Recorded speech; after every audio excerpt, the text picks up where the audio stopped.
Okay guys, welcome back. This is where we ended on this page, and this is a page where the whole project is about. We want to be able to watch a series and learn something. Okay, so we're gonna be using Vimeo. Now the reason why we're using Vimeo is it's really hard to host your own videos because there is a lot to take into consideration: streaming, processing, and taking care of hosting, space, processing the video when the video is uploaded and all of that stuff. So it's better to use a video provider like Vimeo or YouTube. Okay, so Vimeo provides the possibility of hosting your videos, and once you host your videos, you can make the videos private and only specific to particular domains. For example, when we deploy this project, all the videos that are going to be on this website are only gonna be able to be embedded on this website. Okay, so that's what Vimeo provides for us, and you need to be at least on, I think, the premium plan or the pro plan. I don't know, you have to check it out. Okay, so the API is open. If you want to embed free videos, it's open free. Okay,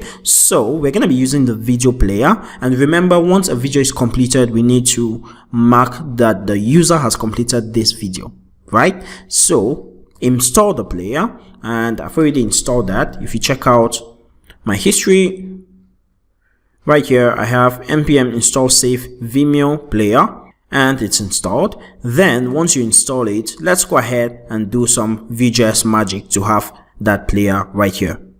Okay, so let's create a Vimeo player component. So in my components directory, I'm gonna create a player.vue, and this is gonna contain my player.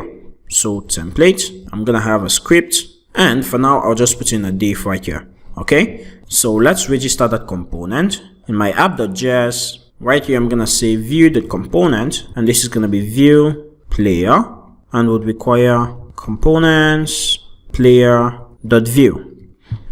Okay, so now how do we want our player to work? Let's check out our Vimeo documentation for a bit, and what do we see here? You can install the project in many different ways, but what we want is right here. Okay, there are a lot of ways you can actually use an embed, and then we'll pass in the ID. Remember, we have the ID stored in the database, right? For this particular video, we have the ID stored in the database, so we can pass it into the component and maybe concatenate it to the iframe and play it. But the simplest way is right down here, automatically with HTML attributes.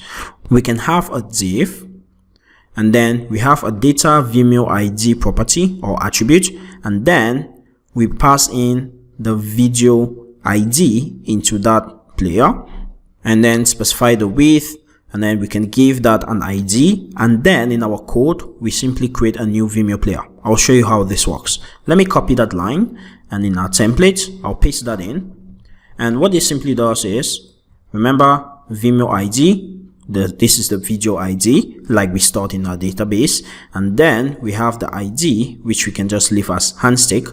Then in our code we need to import Vimeo, so import player from Vimeo player. Okay, then we can reference our mounted hook. So as soon as this component is mounted in our code, what is going to happen is we can say constant player is equal to new player, and we have options right here. We can pass in the parameter which is going to be ID of the element we want to mount our player on. So we're going to pass in handstick right here, and automatically we're going to have a new player right here. Okay, so I'm going to go to my watch.blade.php, and right here where we have column 12, I'm going to mount view player. Okay, so this is just like I have in my app.js, right? So view player, and then I use that to mount view player.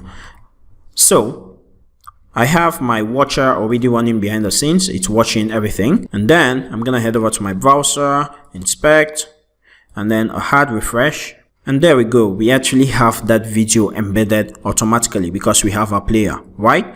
So the player is going to provide us with a lot of options. For example, check out the documentation if you need any help, but we can listen to the play event and then do something. So we can also listen to the end event and also do something, right? So what we're going to do is let's just test out the events. So we're just going to say player.on play, just like we have here. And then we're going to pass in a closure for what is supposed to happen once the play event is triggered. We're just going to console.log our video is playing. So let's refresh. And then when we click on that, automatically the video is playing and we have this logged right here. Okay, so let's go ahead and continue working on our player in the very next video.